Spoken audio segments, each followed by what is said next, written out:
Hello दोस्तों, आपका स्वागत है हमारे चैनल पे। आज हम लोग करने वाले हैं HPSC असिस्टेंट प्रोफेसर का पेपर जो हुआ था अभी प्री एग्ज़ाम। तो अभी रिजल्ट आ चुका है कि अब मेंस भी होने वाला है। तो हम लोग प्री का जो है क्वेश्चन पेपर देखेंगे, ठीक है। आप देख लीजिए कि ऐसे ही पेपर था, ये ऑफिशियल पेपर है।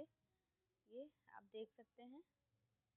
कृपया नीचे दी गई ध्यान इसमें देखिए निर्देश दिया गया है कि कृपया नीचे दी गई निर्देश ध्यानपूर्वक पढ़ें और दृढ़ता से उनका पालन करें, ठीक है। ये सब है। पूर्णांक 100 नंबर का था है और टाइम 2 घंटे का, ठीक है। प्रश्नों की संख्या जो है वो 100 है। ओके, अब ये अनुदेश है, कुछ इंस्ट्रक्शन कि आपको ऐसे लिखना है। ABCD प्रश्न पत्रिका रोल नंबर सही भरना है आपको। और इसमें देखिए, इसमें भी यही था बिहार के जैसा। ई ऑप्शन भी है, लेकिन ये जैसे राजस्थान में होता है ना कि ई ऑप्शन को टिक करना जरूरी है। जैसे 1 2 3 4 5 है, तो आपको मान लीजिए 4 में से कोई आ रहा है तो आप टिक करेंगे, नहीं अगर आ रहा है तो आपको 5 पे गोला भरना है। अगर आप यदि कोई अभ्यर्थी 10% से अधिक प्रश्नों में 5 विकल्पों में से कोई भी विकल्प अंकित नहीं करता है तो उसको अयोग्य माने जाएगा, ठीक है। मान लीजिए 90 क्वेश्चन आपने 90 नहीं, मान लीजिए कि आपने 80 क्वेश्चन या 88 नंबर क्वेश्चन बहुत अच्छे से किया, मतलब सब सही किया, लेकिन ये जो गोला था आपने नहीं भरा, 10 से ज़्यादा गोला, अगर 100 क्वेश्चन है तो आपको क्या मान लिया जाएगा, अयोग्य मान लिया जाएगा। तो ये सब एग्जाम में जैसे रहते हैं, तो आपको हमेशा ध्यान देना चाहिए। एक क्वेश्चन कम करके आइए, लेकिन मतलब कम करिए, लेकिन इसको जरूर ध्यान दीजिए कि ऐसा ना हो कि आपका कॉपी चेक ना हो। और इसमें माइनस मार्किंग भी था, प्रत्येक गलत उत्तर के लिए 1/4 अंक काटा जाएगा। तो ये भी ध्यान रखना था, इसमें माइनस मार्किंग है। और ये सब देख लीजिए, ऐसे था। अब चलिए स्टार्ट करते हैं। क्वेश्चन क्वेश्चन बहुत लंबे लंबे हैं, तो डायरेक्ट आंसर देखेंगे आप लोग अपने हिसाब से। मतलब जो ये फाइनल आयोग ने आंसर दिया है, मैं वही आंसर बताऊंगी, फिर आप लोग स्क्रीनशॉट लेके या लिख के एनालिसिस अपने से कर लीजिएगा, ठीक है। चलिए, पहला क्वेश्चन है, निम्नलिखित कथनों पर विचार कीजिए। निम्नलिखित कथनों पर विचार कीजिए। पहला, पाथवे चार्ट श्रमिकों की गतिविधियों और कार्यों का विश्लेषण करता है। दूसरा, संचालन चार्ट जिसे कि ऑपरेशन चार्ट बोलते हैं, एक प्रक्रिया में कदमों या प्रवाहों को प्रदर्शित करता है। तीसरा, सूक्ष्म गति फिल्म विश्लेषण एक प्रक्रिया में चरण का एक विस्तृत मूल्यांकन है। चौथा, प्रक्रिया चार्ट किसी कार्य या प्रक्रिया का विस्तृत चरण दर चरण विवरण है। तो इसका देखिए कैसे दिया है कि पूछ रहा है कि ऊपर दिए गए कथनों में कितने कथन सही हैं, बताना है। ये 4 दिया गया है, इसमें से कितने कथन सही हैं तो बताना है। तो इसका राइट आंसर क्या सही होगा, ऑप्शन ए, केवल एक कथन सही है, ठीक है।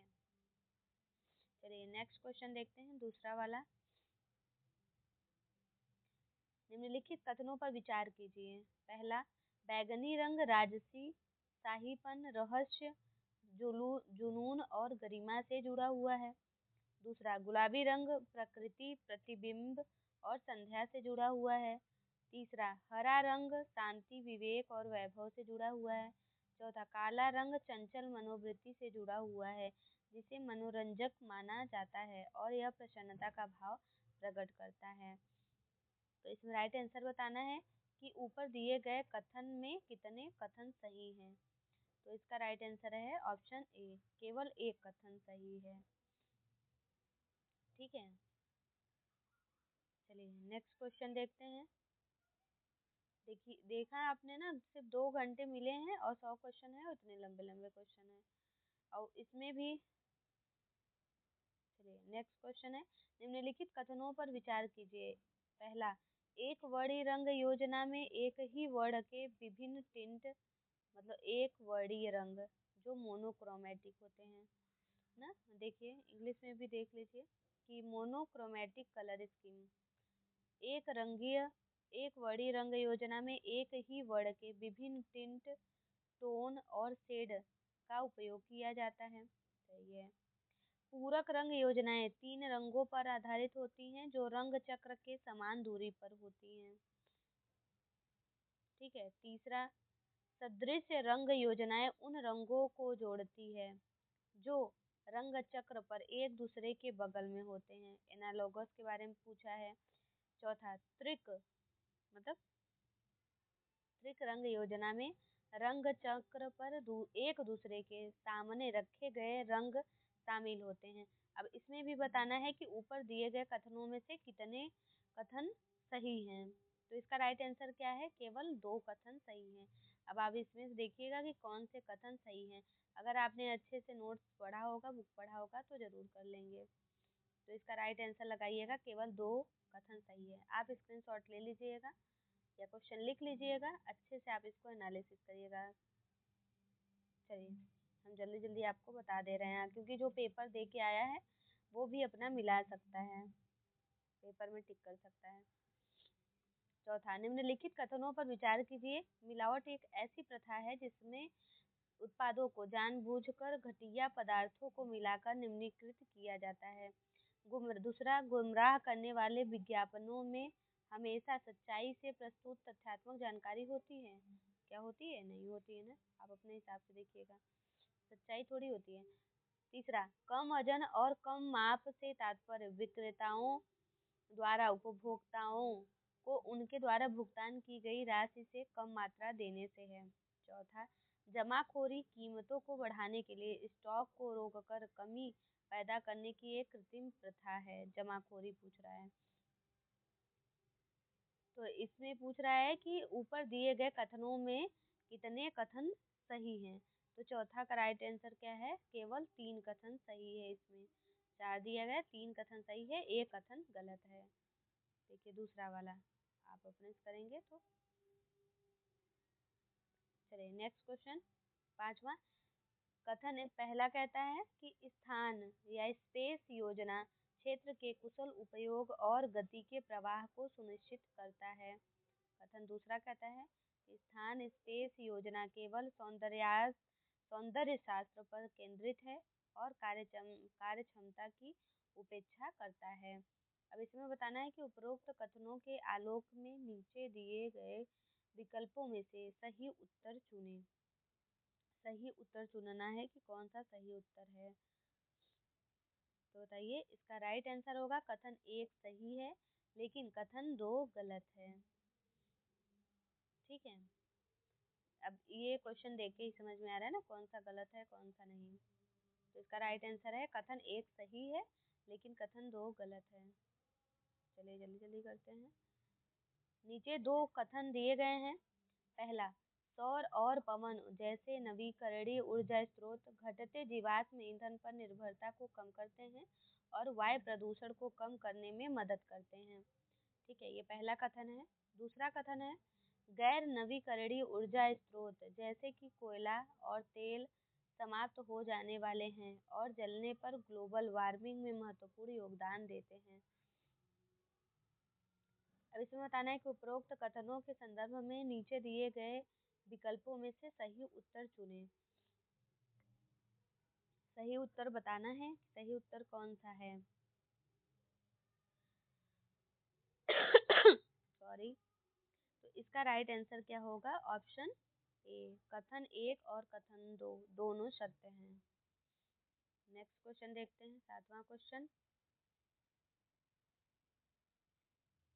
ये भी टाइम मैनेजमेंट से है। ये कथन 1 क्या कहता है कि प्रभावी समय प्रबंधन में उत्पादकता बढ़ाने के लिए स्पष्ट प्राथमिकताएं निर्धारित करना, कार्यों का समय निर्धारण करना और विलंब से बचना शामिल है। ठीक है। कथन दूसरा क्या कह रहा है कि समय प्रबंधन बिना उनके महत्व को ध्यान में रखे केवल अधिक से अधिक कार्यों को पूरा करने के बारे में है। उपरोक्त में से कथन में से नीचे में दिए गए विकल्पों में सही उत्तर चुनिए। सही उत्तर चुनना है आपको। तो इसका राइट आंसर क्या होगा कि कथन 1 सही है और लेकिन कथन 2 गलत है।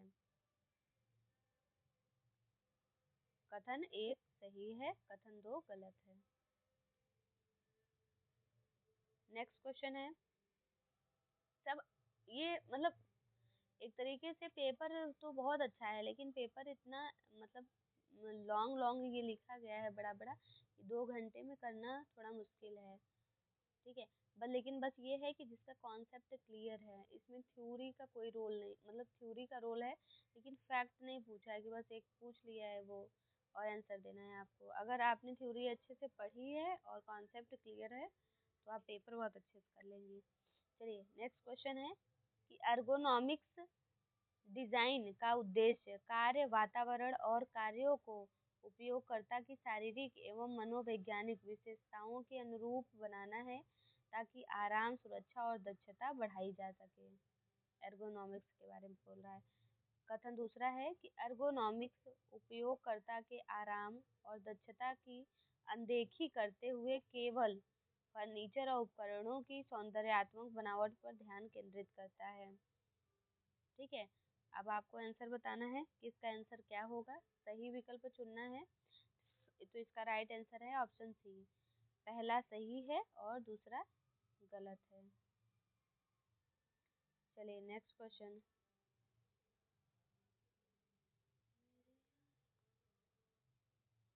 9वां क्वेश्चन,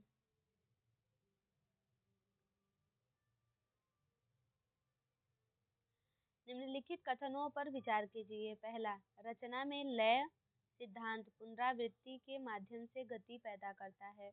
दूसरा, वर्ड वर्ड समझ रहे हैं ना, इंग्लिश में देखिए ह्यू रंग का एक आयाम है जो इसके हल्कापन और गहरापन को परिभाषित करता है। अब आपको वर्ड पता ही होगा कि वर्ड से क्या होता है। वर्ड में गर्मपन और ठंडापन बताता है ना, हल्कापन और गहरापन वैल्यू का है। और तीसरा, मानोमिति मानव शरीर के आयामों के मापन से संबंधित है। अब इसमें बताना है कि कितने कथन सही हैं। तो इसका राइट आंसर क्या होगा, इसमें पहला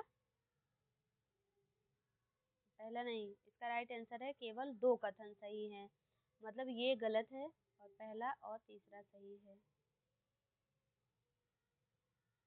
किसी की मेहंदी हो रही है दोस्तों, गाने बहुत अच्छे अच्छे बज रहे हैं। चलिए नेक्स्ट क्वेश्चन देखते हैं। एक सेकेंड, 10वां हो गया ना, नहीं 10वां क्वेश्चन देखते हैं हम लोग। खाना, निम्नलिखित कथनों पर विचार कीजिए। खाना पकाने से स्वाद और भोजन की गुणवत्ता में सुधार होता है। ठीक है, खाना पकाने से सूक्ष्म जीव नष्ट हो जाते हैं। खाना पकाने से पाचन क्षमता में सुधार होता है। खाना पकाने से पोषक तत्वों की उपलब्धता में वृद्धि नहीं होती है। ऐसा है क्या, तो आप लोग बताइएगा। ऊपर दिए गए कथनों में कितने कथन सही हैं बताना है। देखिए 3 कथन सही है, इसमें वृद्धि थोड़ी होती है, मतलब वृद्धि नहीं होती है, बोला ना वृद्धि होती है। ठीक है, तो इसलिए इसका राइट आंसर है ऑप्शन सी, केवल 3 कथन सही हैं। चलिए नेक्स्ट क्वेश्चन है, कथन पहला है न्यूटोरियम खाद्य पदार्थ समरूप मिश्रण हैं होते हैं जिनकी श्यानता विस्कोसिटी पर प्रतिबल के प्रयोग से कोई परिवर्तन नहीं होता है। कथन दूसरा है न्यूटोनियम व्यवहार आमतौर पर अर्ध ठोस खाद्य पदार्थों जैसे मेयोनीज और टमाटर केचप में देखा जाता है। इसमें भी बताना है कि कौन सा सही है। तो इसका राइट आंसर क्या है कि कथन 1 सही है लेकिन कथन 2 गलत है। चलिए 12वां क्वेश्चन देखते हैं कि निम्नलिखित कथनों पर विचार कीजिए। पेनेट्रोमीटर का उपयोग,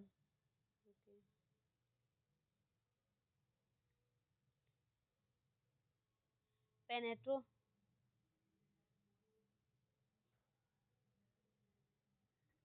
सॉरी पेन क्यों नहीं आ रहा है, एक सेकेंड। हाँ, पेनेट्रोमीटर का उपयोग शंकु या सुई के प्रवेश की गहराई निर्धारित करके जेल और बेक किए गए उत्पादों की कोमलता को मापने के लिए किया जाता है। पेनेट्रोमीटर का पूछ रहे हैं। फिर दूसरा देखिए, बोस्टविक कंसिस्टोमीटर गुरुत्वाकर्षण के तहत नमूने के प्रवाह की दूरी का मूल्यांकन करके टमाटर प्यूरी जैसे तरल पदार्थों की श्यानता को मापता है। तीसरा, कैलोरीमीटर का उपयोग ठोस खाद्य नमूनों के घनत्व और बनावट को मापने के लिए किया जाता है। अब इसका राइट आंसर बताना है कि इसका राइट आंसर क्या होगा। तो देखिए, इसका राइट आंसर होगा ऑप्शन बी, केवल 2 कथन सही हैं। चलिए नेक्स्ट 13वां क्वेश्चन, निम्नलिखित जोड़ों पर विचार कीजिए। पीली मकई में क्या क्रिप्टोजैंथिन पाया जाता है? दूसरे में लाल कैप्सिकम में ल्यूटीन पाया जाता है। तीसरा, हरा कैप्सिकम में कैप्सोरूबिन और कैप्सेथीन पाया जाता है। आपको बताना है कि कितने जोड़ी इसमें सुमेलित हैं। तो इसका राइट आंसर क्या है कि ए जोड़ी सही है, मतलब केवल एक जोड़ी सही है इसमें से। नेक्स्ट क्वेश्चन है कि निम्नलिखित कथनों पर विचार कीजिए। मिलान इसमें बताना है कि सही है कि नहीं है। पहला, एंटीऑक्सीडेंट ऐसे परिरक्षक जो खाद्य पदार्थों में शरणांध को रोकते हैं। ये देख लीजिए, रेंसिडिटी को रोकते हैं।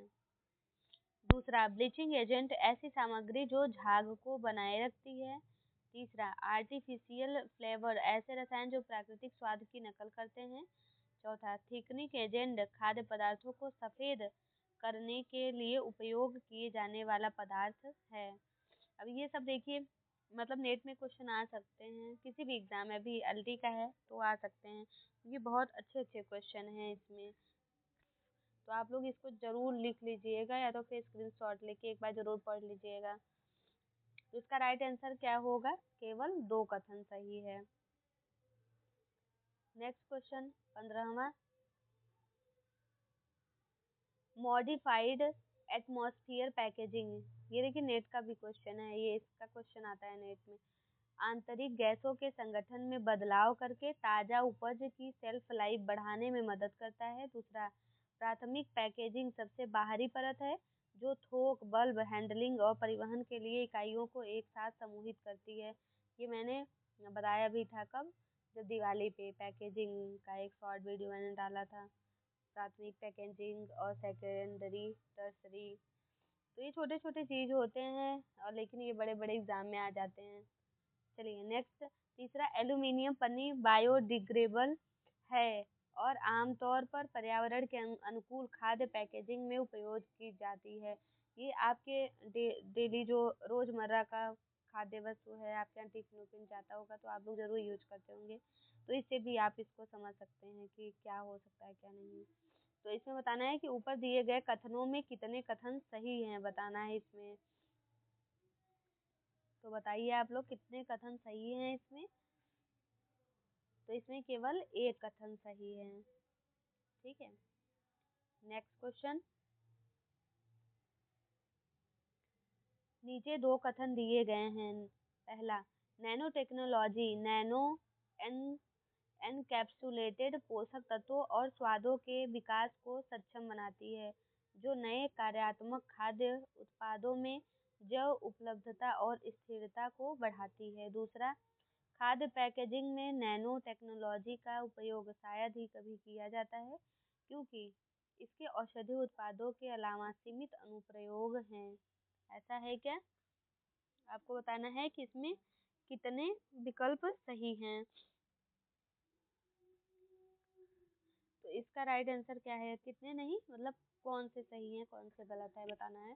तो इसका सी है, पहला सही है और दूसरा गलत है।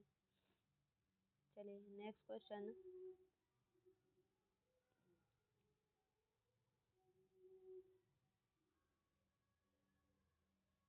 नेक्स्ट क्वेश्चन है 17 नंबर का, निम्नलिखित जोड़ पर विचार करिए।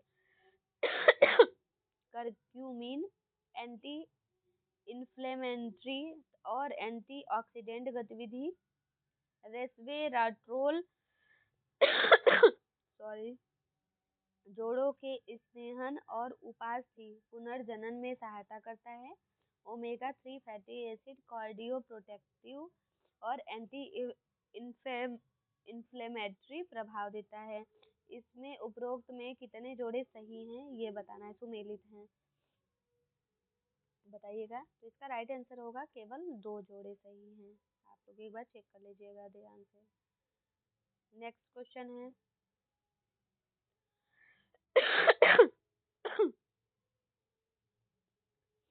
कथन पहला है, भारतीय खाद्य सुरक्षा और मानक प्राधिकरण FSSAI खाद्य सुरक्षा मानकों को तैयार करने और भारत में खाद्य पदार्थों के निर्माण, वितरण, बिक्री और आयात को विनियमित करने के लिए जिम्मेदार है।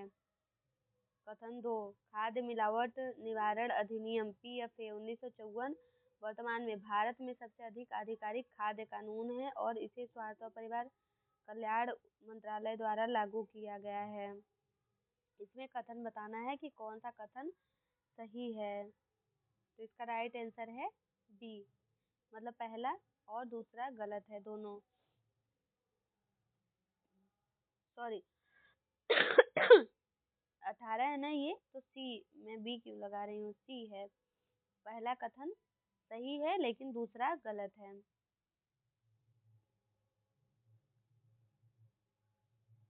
चलिए नेक्स्ट देखते हैं क्वेश्चन 19 नंबर का। निम्नलिखित कथनों पर विचार कीजिए। एक, खाद्य पिरामिड आधार स्तर पर सरल कार्बोहाइड्रेट से भरपूर खाद्य पदार्थों के अधिक सेवन की सलाह देता है। क्या पूछ रहा है कि खाद्य पिरामिड आधार स्तर पर सरल कार्बोहाइड्रेट से भरपूर खाद्य पदार्थों के अधिक सेवन की सलाह देता है। दूसरा, एक संतुलित आहार में स्वास्थ्य, वृद्धि और विकास को बनाए रखने के लिए ऊर्जा के साथ साथ सभी आवश्यक पोषक तत्व उचित अनुपात में उपलब्ध होने चाहिए। तीसरा, सूक्ष्म पोषक तत्वों को की शरीर को कम मात्रा में आवश्यकता होती है और ये ऊर्जा प्रदान किए बिना विभिन्न शारीरिक कार्यों को नियंत्रित करने में मदद करते हैं।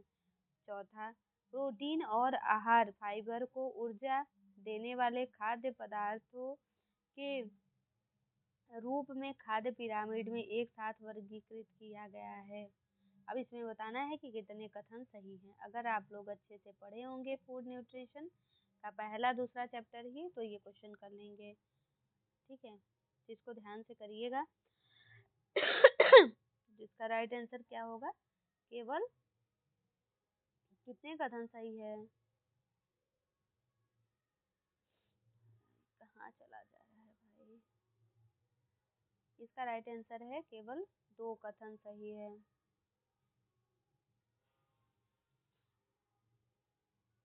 कौन सा हुआ, 19 हो गया ना। हाँ चलिए 20 वाला करते हैं। निम्नलिखित कथनों पर विचार कीजिए। भारत में मध्याह्न भोजन योजना मुख्य रूप से कैलोरी सघन फास्ट फूड भोजन प्रदान करके बच्चों में प्रोटीन, ऊर्जा, कुपोषण को दूर करने के लिए बनाई गई है। तो क्या ये सही है? आपको पता होगा कि फास्ट फूड कहाँ से आ गया। नेक्स्ट दूसरा देखिए, भारत में एकीकृत बाल सेवा विकास ICDS कार्यक्रम मुख्य रूप से किशोर लड़कों और बुजुर्ग महिलाओं को पूरक पोषण के लिए लक्षित करता है। क्या ये करता है? तीसरा, नमक के साथ आयोडीन और आटा के साथ आयरन जैसे मुख्य पदार्थों का सुदृढ़ीकरण सूक्ष्म पोषक तत्वों की कमी को रोकने के लिए जनसंख्या आधारित हस्तक्षेप के उदाहरण हैं। अब इसमें भी बताना है कि कौन से कथन, कितने कथन सही हैं। बताइएगा कितने कथन सही हैं। तो इसमें केवल 1 कथन सही है। ठीक है, चलिए आज हम लोग सिर्फ 20 क्वेश्चन करते हैं क्योंकि बहुत शोर हो रहा है, बहुत ज़्यादा गाना बज रहा है। आप लोग ये कर लीजिएगा, देखिएगा और इसको देख लीजिएगा अच्छे से, अपने अकॉर्डिंग सब कुछ एनालिसिस कर लीजिएगा। ये टाइम नहीं है बहुत ज़्यादा, मेरी भी तबीयत थोड़ी सही नहीं है, तो और जो भी है वो 21 से फिर कल करवाएंगे। 20-20 क्वेश्चन करके ख़त्म कर देंगे। ठीक है, चलिए फिर मिलते हैं नेक्स्ट वीडियो के साथ, तब तक के लिए धन्यवाद।